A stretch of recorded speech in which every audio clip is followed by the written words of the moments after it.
નમસ્કાર મિત્રો, સંજય આહિર છું. સનાતન સત્ય સમાચારમાં આપ બધાનું સ્વાગત છે. ઘણા સમયથી ખેડૂતો માટેના અલગ અલગ મુદ્દાઓ સાથે આપણે લોકો વાત કરતા હોઈએ છીએ. આજે જે જગ્યા છે એ ભીમરાણાની જગ્યા પર અમે લોકો છીએ. ભીમરાણાની આજુબાજુ પણ ઘણા બધા ગામડાઓ છે કે જેની જમીન પણ આ જ રીતે ટાટા કંપનીના હિસાબે બગડી રહી છે. અહીંના ખેડૂતોએ ઘણા સમયથી, મેં પોતે પણ 1 વર્ષ પહેલાં પણ રિપોર્ટિંગ કર્યું હતું અને ત્યારે આપણે તમને જ દેખાડ્યું હતું બધું કે કઈ રીતે એમની જે લાઈન જઈ રહી છે દરિયા પટ્ટામાં અને ત્યાં આજુબાજુના કઈ રીતે જમીન બગડી રહી છે.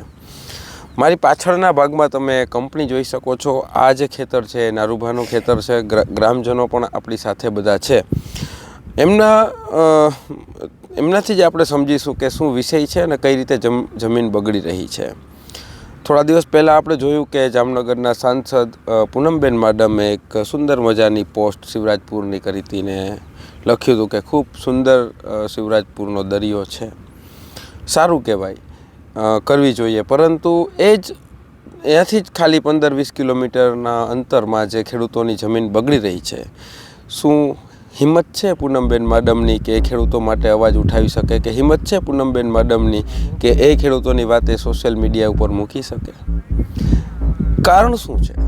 જ્યારે કોઈ કંપનીની વાત આવે, જ્યારે ચાહે રિલાયન્સની વાત આવે, ચાહે નાયરાની વાત આવે, ચાહે ટાટાની વાત આવે, જામનગર અને દેવભૂમિ દ્વારકાના જે જિલ્લાના જે ખેડૂતો છે એ જ્યારે કંપનીની મુદ્દા ઉપર વાત કરે ત્યારે જાણે કે જામનગરનો કોઈ પ્રતિનિધિ છે જ નહીં.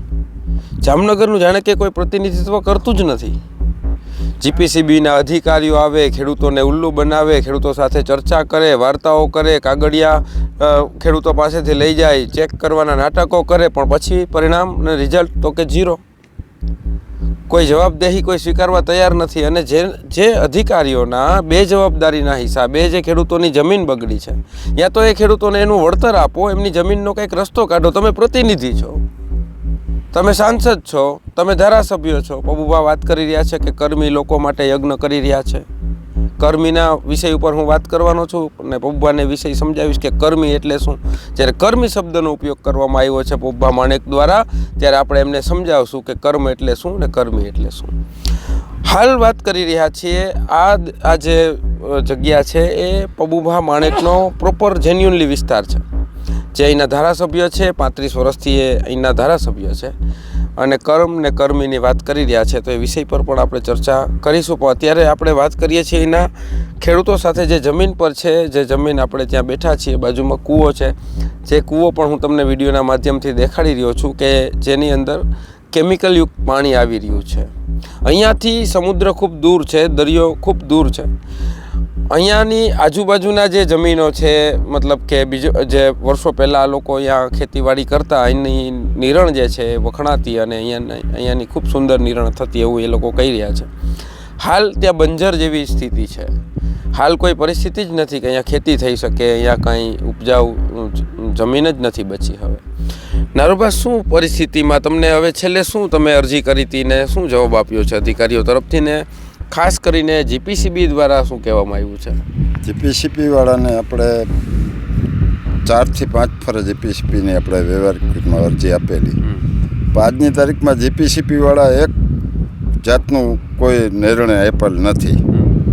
એના સિવાય કંપનીને પણ આપણે કીધેલું, ડેપ્યુટી કલેક્ટર, મામલતદાર, ટીડીઓ બધાને આપેલું. ધારાસભ્યોને અહીંના નજીકના ધારાસભ્યો પબુભા માણેક એને પણ આપેલું. કોઈ આજની તારીખ સુધીમાં આપ્યું નથી. તો કંપની મીડિયાના માધ્યમથી હું કંપનીને પૂછવા માગું છું કે તમને સામાન્ય રીતે એક મસાલો કદાચ કોઈનો પકડાણો હોય, એનો તમે ગેટ પાસ જટી લ્યો તો તમારી કંપનીમાં થૂક નાખવાથી બગડે છે. તો તમને એવો ક્યાં અધિકાર આપ્યા છે કે તમને નજીક પાણી કાઢીને તમારે કોઈની જમીન બગાડવાનું? કે તમને ક્યાં અધિકારીએ જવાબ આપ્યો? કઈ સરકારમાંથી તમને આવી મંજૂરી મળી છે કે ભાઈ તમે નજીકના ખેડૂતની જમીન બગાડવી, તમારું પ્રદૂષણ પાણી, કેમિકલયુક્ત પાણી આવતું હોય તો તમે કોઈ જાતનો જવાબ તો આપતા નથી. વારંવાર આવી લેખિત મૌખિત ફરિયાદ કરતા કોઈ જાતનો જવાબ આ લોકો આપણે આપતા નથી. ના, તમે અહીંના સ્થાનિક છો તો તમે ઘણી બધી વિષય પર આ મુદ્દા પર વાત કરી રહ્યા છો. તમે શું લાગે છે કે આવી કેટલી જમીનો છે બીજા ખેડૂતોની કે જે કેમિકલથી બગડી રહી છે, અને અહીંયા આ કેમિકલ આવવાનું કારણ શું છે મુખ્ય? લગભગ તો હજારો એકર બગડી ગઈ છે. આપણે ગામડા દાખલા અહીંયા ભીમરાનું છે, બાજુમાં લાલસિંહપુર આવે છે જે મોજબની સીમ આવે, પછી આ આપણે પાડલી, આરંબડા, સુરજકરાડી, એવી રીતે હમુસર, સામડાસર, મેરીપર, જૂની દ્રેવાડ, ચરકલા, ટુપણી, તમે જોવા જાઓ તો હજારો એકર જમીન ખેડૂતોની બગડી ગઈ છે. અને આ બધી જમીન ટાટા કેમિકલ્સને સરકારશ્રીએ ગેજેટ પર લીઝ ઉપર આપેલી જમીનો છે. તો એ અત્યારે અમે જ્યારે રજૂઆત કરીએ તો એ કે અમારી માલિકીની જમીનમાં અમે ગમે કરીએ, એટલે સરકારે તેને જમીન આપી પર એને અધિકાર છે પોતાની માલિકીની અથવા સરકારે આપી જમીનમાં ગમે કરે. પણ સરકારના એક નિયમ મુજબ આપણે જૂની CRPC 133 અને નવી આપણે BNS 152 મુજબ તો એક વસ્તુ છે, તમે તમારા ઘરમાં ગમે કરો, અમને વાંધો નથી, પણ તમારા ઘરમાંથી તમે જે પણ બગાડ થતો હોય એ બગાડ અમારા માલિકીની જગ્યામાં આવે તો એક તો ત્રાસ જ થયો. તો અમે એના માટે તો અમે સરકારશ્રીને કરી શકીએ ને, GPCPને કહીએ, કલેક્ટરને કહીએ કે ભાઈ તમે એને જમીન આપી દીધી છે, એના પ્રેમાઇસ એરિયામાં એ બધું બગાડ કરે કે જે કરતા હોય કેમિકલ નાખે. અત્યારે એ વર્ષો થયા અહીંયા દરિયામાંથી લોકો 24 કલાક પાણી ખેંચીને અહીંયા પોતાના ઉપયોગ માટે સંગ્રહ કરે છે. અને આની અંદર અમુક સમયે કેમિકલે નાખતા રહીએ છે.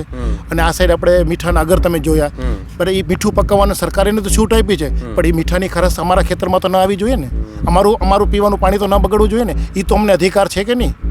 અમે રજૂઆતો કરી છતાં કોઈ સરકારમાં કોઈ સાંભળવા તૈયાર નથી. અને એક વસ્તુ તમને કહું, જો વરસાદના પાણી તમને સરકારની ઘણી બધી યોજનામાં અમે હમણાં મામલતદાર સાહેબને મળ્યા ત્યારે કીધું કે સાહેબ તમે એક યોજના કહ્યું કે કૂવા રિચાર્જ કરો કે તળાવમાં પાણી રિચાર્જ કરો, તળાવમાં એનાથી આપણા પાણીના સ્તર સુધરશે. જો 10 થી 15 દિવસ 365 દિવસમાં 10 થી 15 દિવસ વરસાદ થાય, એના લીધે તો મીઠા પાણીના સ્તર સુધરી જતા હોય, તો આ 365 દિવસ ખારું પાણી ભરીને રાખે છે, તો એના લીધે અમારા સ્તર નહીં બગડતા હોય. અને અમારે આજે તમે વચ્ચે વાત કરી હતી અમે આવ્યા ત્યારે કે મચ્છી વચ્ચે મરી ગઈ હતી આખા આ પાણીની અંદર. પહેલાં તો મારે એ સમજવું છે કે આ પાણી જે છે એ એકચ્યુઅલ ક્યાંથી, મતલબ અહીંયા કઈ રીતે આવે છે જે અને કઈ રીતે લઈ આવે છે, આ પાણીનો શું ઉપયોગ કરે છે એ લોકો? અત્યારે આ પાણી જે લઈ આવે છે બાજુમાં જે મોટા તળાવો કંઈક 100 એકરની અંદર ભરેલા છે, 100 એકર ઉપર હશે, આ દરિયામાંથી આ લોકો પાણી ખેંચીને લઈ આવે છે. અને આ પાણી પોતે ટાટા કેમિકલ પોતાના પ્લાન્ટની અંદર મીઠું ખારામાંથી મીઠું બનાવવા માટે, મીઠું પાણી બનાવવા માટે, બીજી ઘણી પ્રોસેસમાં પછી વપરાશમાં ઉપયોગ કરે છે. અને વખતો વખત આમાં શું કરે, અત્યારે પાણી પડ્યું હોય તો એની અંદર શેવાળ કે બીજું બધું થઈ જાય, મચ્છી થઈ જાય, બધું થઈ જતી હોય. હવે એને મારવા માટે સ્પેશિયલ છે ને આ લોકો HCl કે બીજું હાઇપો એ નામના અમુક કેમિકલી લોકો પોતે બાય પ્રોડક્ટ હોય છે, એ આમાં નાખી અને આનો જીવસૃષ્ટિ ટૂંકમાં જે જીવ બન્યા હોય, શેવાળ બનીને નાશ કરવા માટે આ લોકો નાખતા રહીએ છે. વખતો 10-15 દિવસમાંથી આ લોકો નાખે છે. અને આવી રીતે ઘણીવાર વધારે પડી જાય તો આ બધું જીવાત અમુક થોડી ઘણી મરી જાય તો નીચે અહીંયા રહી જાય, પણ બધું અમુક હમણાં તમે 10-15 દિવસ પહેલાં મોટા ઢગલા થઈ ગયા હતા. લગભગ 4-5 ટ્રેક્ટર તો ખાલી મચ્છીમાં મરી ગઈ હતી, બીજા જીવો તો અલગ. બધું અહીંયાથી કચરો એ લોકો તાત્કાલિક લગભગ જ્યારે વિડીયો પર નાખ્યો એના પછી તાત્કાલિક એ લોકો એનો નિકાલ કર્યો. તમારું શું નામ? તમે ભાઈ? આપણે રાણાભાઈની જમીન બગડી છે. ઓકે, આવો ને તમે અહીં આવી જાઓ ને, અહીં આવી જાઓ. શું નામ તમારું આખું? મારું નામ રાણાભાઈ. આપણી સાથે બીજા એક ખેડૂત છે, રાણાભા એમનું નામ છે. રાણાભા, તમારે શું જમીનની પરિસ્થિતિ છે? મારી જમીનની પરિસ્થિતિ આ જ છે. મારી જમીન જે મોજબ ગામ છે, લાલપુર સિંહ ગામમાં 269 નંબર જગ્યા છે, એ આ જ પરિસ્થિતિ છે. કેટલા સમયથી તમે ખેતીવાડી નથી કરી શકતા એ જગ્યા ઉપર? ખેતીવાડી તો જે ને ઓખામંડળમાં જે થતી જ નથી. અત્યારે બીજો ખેત તમારો રોડ કિનારે છે, એની હાલત એવી છે, એમાં તો કલર થઈ ગયો છે. આ બધાને ખબર છે, પાણી આ પાણી જાય છે ટાટા કંપનીનો, ને ઉપર BSFની દિવાલ થઈ ગઈ, નિકાલ કોઈ છે નહીં. મતલબ આ જે ટાટાનું પાણી જઈ રહ્યું છે એનાથી આ જમીનો બગડી રહી છે? ટાટાનું પાણી વરસાદમાં અહીંયા ભરાય છે, એટલે મિક્સ થાય, આ પાણી જાય છે અમારા ખેતરોમાં. એ BSFની દિવાલ થઈ ગઈ, નિકાલ છે ને પાણી ભરાય. આ તો હાલત એવી છે, આ ખેતર કરતાં ખરાબ છે અત્યારે. તમે જોઈ શકો છો અહીંયા. દેવરામભાઈ, તમે તો આ બધા મુદ્દાઓ પર વર્ષોથી લડી રહ્યા છો અને ઘણી બધી તમે આ વિષય પર તમને જાગૃતતા છે. આનું ઠીક છે કે આ બધું થયું, જમીન બગડી, આપણે બધાએ જોઈ કે જમીન બગડી રહી છે, ટાટા કંપનીથી આ થઈ રહ્યું છે, એના નેતાઓ ચૂપ છે, નેતાઓના વાત સંભળાય છે કે કોન્ટ્રાક્ટ બધાના ચાલુ છે, પબુભા હોય કે XYZ. આનું રિઝલ્ટ શું?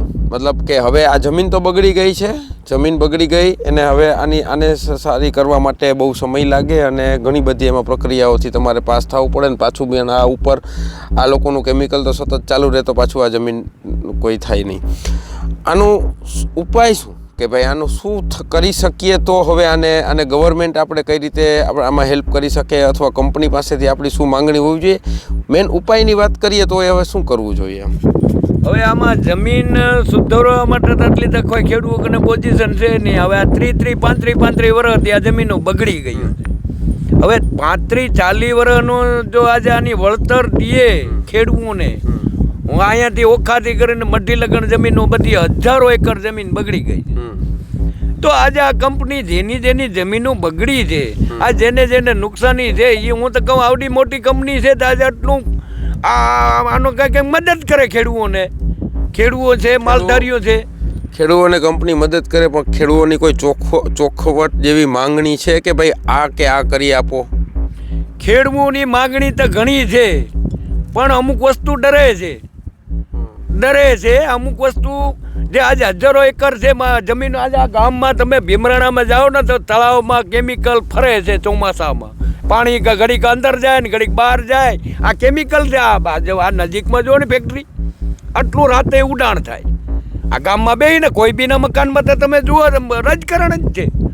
જેવી દેવપુરામાં હાલત છે એવી ભીમરાણામાં હાલત છે, એવી સુજકરાડીમાં હાલત છે, એટલી મીઠાપોટમાં હાલત છે. ઉડે જ છે. આવડી ફેક્ટરી અટણે કેમિકલ જ નકરું ઉડાડે. ખાઈ નથી એકતા. આ તો શું છે, અમુક માણસ ન અંદર જો અટણે કામે જાય દેરા, રોજી રોટી અટણે દાણાના તો કંઈક કરવું ને. હવે એ માણસને જો દેખે મીડિયામાં તો ક્યાંક ફોટામાં દેખી જાય એને બીજેથી એનો એ તો ઠીક, પણ એના કુટુંબને છૂટો કરી દઈએ. આવી પરિસ્થિતિ ગેટ પાસ હટી લઈએ અને આ રીતે જ દબાણ કરે એટલે માણસ ખુલ્લું નથી આવતું. આજ ગામો ગામથી આને અટાણે છૂટક મજૂરીઓ છે. હવે અહીંયા જ્યાં ખબર પડે અહીંયા છૂટા કરી દઈએ.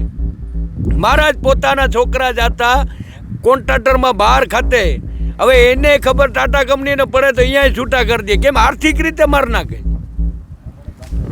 આર્થિક રીતે આ માણસ આમ નથી, માણસ અંદર પેટે ખાવ અંદર ખોખલું થઈ ગયું. આનું કેમિકલ મોઢામાં જતું રાત કે હુતા હોય ને તો મોઢા આમાં વાઇબ્રેશન તો થતું હોય. જીપીસીબી હવે શું જવાબ આપે છે? જીપીસીબી 100 વખત સેમ્પલ લઈ ગયા, કુવાના સેમ્પલ લઈ ગયા, એના કોઈ રિપોર્ટ નથી આપતી. જીપીસીબી સંકળાયેલી છે ટાટા કંપનીમાં. હું તો હા મોટે કહું હપ્તા ખાય છે. હા, હપ્તા ખાતા હોય તો એને રિપોર્ટ અરજદારને જાણ નથી કરતા, ને કે અગાઉના પહેલે જાણ કરતા, જે હોય એ સાચું બતાવતા, પણ હવે એ નથી બતાવતા. હા, હમણાં દરિયાની અંદરમાં સોમવારે આખો ટીમ આવી હતી, પ્રાંત સાહેબ બધા અટણ ધોમણ કહી દે આ કેમિકલ દરિયાની અંદરમાં જાય. આ શેટર બોક્સ ઉપર તમે જુઓ તો એમાં તમને કેમિકલ જ દીઠા આવશે. આરંભડા પેટમાં તમે જુઓ ને એમ તમે શું કહે ઓલા મોબાઈલથી લગાડો શેટર બોક્સ ઉપરથી, આ સેટેલાઇટથી અટણે જુઓ ને તો અહીંયા અટણે કેમિકલ આ લગભગ જો અમે અવાજ ના ઉપાડ્યો તો બેટમાં મરક થઈ જાત, રોડ થઈ જાત. આટલું કેમિકલ તમે લોકો જે લડી રહ્યા છો એનાથી થોડું કંટ્રોલ છે, પણ એ થોડોક રફા તફા કરે છે. પણ રાતની તો ભૂલ, રાતે તો હવે કોણ જાય શૂટિંગ ઉતરવા ફોટા પાડવા? રાતે ખાવ ખુલ્લે આમ જાય. પ્રાંત સાહેબે પોતે મામલદાર બધા આખા લાગતા વળગતા ખેતીવાડીવાળા. હવે તો મારા કહી દે, મારા જો પણ કહી દે, ઓલો 7 ફૂટનો બાંબુ અંદર નાખ્યો કેમિકલનો. હવે એ અંદરથી કેમિકલ ઉપરાય દરિયાની અંદરમાં. હવે 3 ઠેકાણે સેમ્પલ લીધા, ઓલી સાઈડમાંથી લીધું, આ સાઈડમાંથી લીધું, વચમાંથી કેમિકલ આવ્યું, તો જીપીસીપી વાળા. મતલબ કે આ પરિસ્થિતિમાં દેવભૂમિ દ્વારકાના ખેડૂતો વાત કરી રહ્યા છે, ઘણા સમયથી એ મુદ્દાઓ ઉઠાવી રહ્યા છે. ત્યારે મારે અધિકારીઓ તો ઠીક છે, આપણે સમજી શકીએ છીએ કે કઈ રીતના એ લોકો ત્યારે શું પરિસ્થિતિમાં ગુજરાતની અંદર ચાલી રહ્યું છે. ખાસ કરીને પ્રતિનિધિને મારે કહેવું છે કે જો આ લોકો ખોટું બોલતા હોય ને તો આ જેલમાં પૂરતો ને, નકર તમે માફી માંગવા બધાની. તમે ચૂંટણી લડો છો ને ત્યારે બધા ખેડૂતોને એવું કહેતા હોવ છો કે કાંઈ પણ કાળી રાત હોય તો અમને કહેજો, અમે ખેડૂતના દીકરા છીએ, ખેડૂતની દીકરી છે, ફલાણું છે, ઢીકણું છે. આજે જ્યારે આ લોકોની જમીન બગડી છે ત્યારે તમારું પ્રતિનિધિત્વ ક્યાં ગયું? તમે તો પ્રતિનિધિ તરીકે ક્યાંય દેખાતા જ નથી. જવાબ આપો ને કે ભાઈ આ જમીનનું હવે શું કરવું, શું રસ્તો કાઢવો. આ કંઈ થોડા તમારા દુશ્મન છે કે આ તમે ક્યાં આના દુશ્મન છો? તમે કંપની સાથે તમારા જે પણ સંબંધ હોય યોગ્ય છે, એમાં કોઈને કાંઈ વાંધો નથી. પણ તમારા સંબંધોના કારણે કોઈના જમીન બગડી જતી હોય કે કોઈના બાળકોનું ભવિષ્ય બગડતું હોય તો એ ક્યારેય યોગ્ય નથી. અને આ મુદ્દામાં તમારે જે પણ ખેડૂતોના મુદ્દાઓ છે એમાં પત્રકાર પરિષદ કરવી જોઈએ. તમારા વિષય ઉપર વાત કરવી જોઈએ કે ભાઈ વાસ્તવિકતા શું છે ને આમાં શું કરી શકાય. આ ખેડૂતોને તમારે મળવું જોઈએ, નહીં કે ખેડૂતો તમારે ત્યાં ધક્કા ખાય. ચૂંટણીઓ તો આવતી હોય, જાતી હોય. કેટલા લોકોના શાસન હતા અહીંયા, તો અંગ્રેજોય જતા રહ્યા, મુગલોય જતા રહ્યા. કેટલાના દસકાઓ હતા, વિસકાઓ હતા. 150 વર્ષ શાસન કરીને અંગ્રેજો પણ ભાગી ગયા છે. આ કોઈનું કાંઈ છે નહીં. પણ કોઈની પીડા સાંભળવી અને કોઈને ન્યાય અપાવવો તો કોઈ તમને ભવિષ્યમાં યાદ કરશે, બાકી કોઈ યાદ નથી કરવાનું. અને બસ ખાસ કરીને અહીંના ધારાસભ્ય પબ્બા માણેકને કહેવા માગું છું કે તમે ખૂબ સુંદર મજાનો યજ્ઞ કરી રહ્યા છો ને નેપાળથી જે બાબા આવ્યા એને તમને સારી સલાહ આપી કે તમે યજ્ઞ કરો ને તમે કરી રહ્યા છો, તો કોઈક એવા બાબાને પણ બોલાવો જે તમને સલાહ આપે કે આ ખેડૂતોની વાત સાંભળો. તમે કોઈ એવા બાબાને પણ બોલાવો જે તમને સલાહ આપે કે અહીંયા કોઈ મોટી સ્કૂલો અને કોલેજો બનાવો. તમે કોઈ એવા બાબાને પણ બોલાવો જે તમને સલાહ આપે કે અહીંયા હોસ્પિટલ બનાવો. હે ને, યજ્ઞ ને બધું કરવું જોઈએ ને. સાધુ સંતો કરતા હોય છે ને. યજ્ઞ તો આદિકાળથી ચાલુ છે ને હજી ચાલુ રહેશે. મારા કે તમારાથી કરવાથી કે નહીં કરવાથી કંઈ ફરક નહીં પડે. પણ 35 વર્ષથી એક ધારાસભ્ય જ્યારે શાસન કરતા હોય અને એના વિસ્તારમાં સારું હોસ્પિટલ ના હોય તો એક કર્મની વાત ત્યાં આવીને ઊભી રહે. જ્યારે 35 વર્ષથી એક ધારાસભ્ય શાસન કરતા હોય અને ત્યાં મોટી સ્કૂલ કે કોલેજો ના હોય, સ્પોર્ટ્સના ગ્રાઉન્ડ ના હોય, ખેડૂતો હેરાન થતા હોય, ત્યાં કર્મની વાત આવીને ઊભી રહે. કર્મી એટલે શું? જેનું જે કર્મ છે એને એ કર્મ કરવાનું હોય.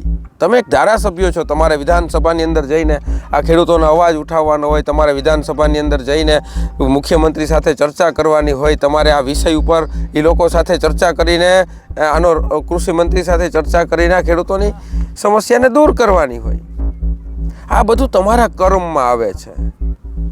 યજ્ઞ કરવો એ સાધુ સંતોનું કામ છે અને મહાપુરુષો પણ કરતા, અને જેની પાસે પૈસો હોય ને કરવો જ જોઈએ. પણ ધારાસભ્ય ની વાત આખી અલગ છે. એ કર્મમાં તમે ક્યાંય હજી અમને ક્યાંય દેખાતું નથી કે અહીંનું જે રોજગારીની વાત કરીએ તો અહીંયા 42 ગામડાઓ છે, વધારે પડતા તમારી સમાજના લોકો રહે છે. એમની રોજગારીનું ક્યારે વિચારો, એ યુવાનોના શિક્ષણ વિશે ક્યારે વિચારો. એ સાચો યજ્ઞ છે.